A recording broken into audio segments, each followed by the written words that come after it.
আসসালামু আলাইকুম, কেমন আছেন সবাই? আশা করি সবাই ভালো আছেন।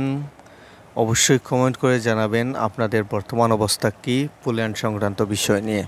তো অনেককে দেখতে পেলাম যে আবারও নতুন করে ওয়ার্ক পারমিট নিয়ে তারা নতুন করে ঝামেলায় আছে। তো গত কয়েকদিন আগে একজন আমাকে একটা ওয়ার্ক পারমিট মেইল করেছে। তো আমি আসলে ব্যস্ততা থাকার কারণে দেখতে পারি নাই।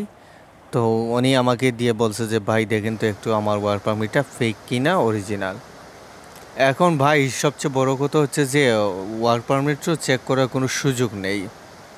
তারপরেও আমি ওনার ডয়ের জন্য কয়েকবার অ্যাপ্লাই করেছি। ভাইটির বাড়ি হচ্ছে আপনার মেহেরপুর। আবেদন করেছি কিন্তু আবেদনটা রিজেক্ট করে দিচ্ছে, ওনার ওয়ার্ক পারমিটটা নিচ্ছে না। আমার যে অভিজ্ঞতা, আমি এ পর্যন্ত প্রায় 100-150 উপরে আমি ড্রয়ের জন্য আবেদন করে দিয়েছি, কিন্তু এই বাইটির আবেদন আজও আমি করতে পারি নাই।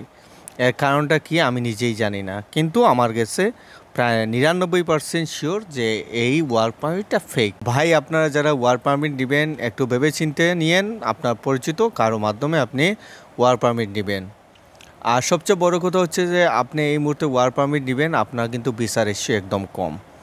বাঙালিদের ভিসা রেশিও একদম কম, কিন্তু নেপাল, ইন্ডিয়া ওদের কিন্তু ভিসা রেশিও প্রায় অনেক ভালোই, প্রায় 80% ওদের রেশিও আছে।